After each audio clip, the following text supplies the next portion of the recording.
General Bajwa وہ ہر چیز کے ہر فن مولا بن گئے تھے. تو ہمیں بتا رہے ہیں کہ جناب دیکھیں آپ اکانومی کے اوپر کانسنٹریٹ کریں, یہ احتساب کو بھول جائیں, یہ اکاؤنٹیبلٹی بھول جائیں. ان کو یہی نہیں پتا آج تک کہ دنیا کا نقشہ اٹھا کے دیکھ لو, جن ملکوں کے اندر کلین گورننس ہے, رول آف لا ہے, وہ خوشحال ہیں, اور جن ملکوں میں یہاں این آر او دیا جاتا ہے بڑے ڈاکوؤں کو اور بیچارے چھوٹے چوروں کو پکڑا جاتا ہے, وہاں سارے ملکوں میں غربت ہے. رول آف لا کنیکٹڈ ہے خوشحالی کے ساتھ. دنیا کے اندر جدھر بھی خوشحالی آئی ہے پہلے رول آف لا آیا ہے. یہ ہو ہی نہیں سکتا کہ ملک میں ڈاکے مارے جائے, جو ایلیٹ ہو وہ اوپر بیٹھ کے ملک چوری کرے اور آپ سمجھے کہ ملک ترقی کر جائے گا. یہ کبھی نہیں ہوا. اور اگر یہ ہوتا تو یہ دونوں جو خاندان 30 سال اس ملک کے اوپر مسلط رہے ہیں تو ان کو ملک کو ٹھیک کر دینا چاہیے تھا. ان کے دور میں ہی تو سارے قرضے چڑھے ہیں. تو یہ کسی کا اگر خیال ہے, اور یہ سیلف سٹائل, کیونکہ بدقسمتی یہ ہے کہ جب آپ کے پاس اتنی پاور آ جائے جو ایک جنرل باجوہ کے پاس تھی, تو وہ سمجھتے ہیں وہ ہر فن مولا, وہ ہر چیز کے ایکسپرٹ بن جاتے ہیں.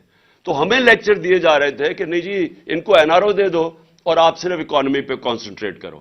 میں یاد ان کو کروایا کہ چائنا نے 450 وزیروں کو جیلوں میں ڈالا ہے, جو دنیا میں سب سے تیزی سے بڑھ رہی ہے اکانومی. اس کو کیا ضرورت پڑی تھی کہ 450 وزیروں کو پچھلے 7-8 سال میں جیلوں میں ڈالو. اس لیے رول آف لا کنیکٹڈ ہے. اور میں آپ کو یقین دلاتا ہوں کہ ہماری جو سب سے بڑی ریسورس ہے اوورسیز پاکستانی ہے. میرا ان سے سب سے دیر 30 سال تک رابطہ ہے.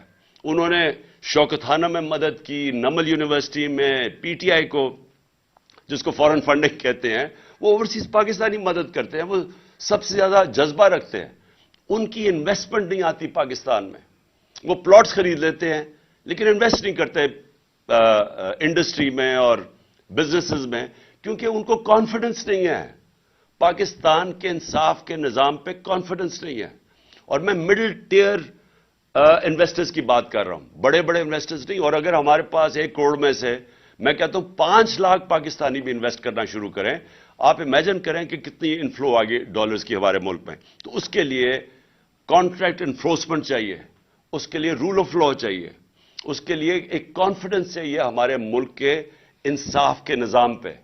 تو یہ کنیکٹڈ ہے خوشحالی سے. آپ نے میرے سے بار بار سوال پوچھتے ہیں جی آپ کے پاس کیا اس کا حل ہے, یہ جو آپ دلدل میں ملک پھنسا دیا.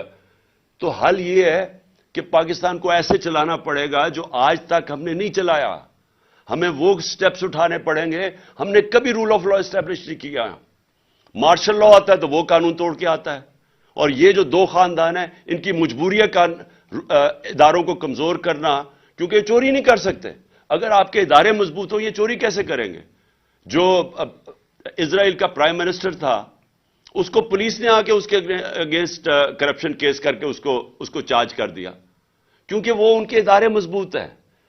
اور یہ نہیں کہ یہ جو یورپ کے اور یہ امریکہ کے لوگ ہمارے سے زیادہ ایماندار ہیں. وہاں کے ادارے ایسے ہیں کہ کوئی چوری نہیں کر سکتا. وہ اداروں کا خوف ہے ان کو.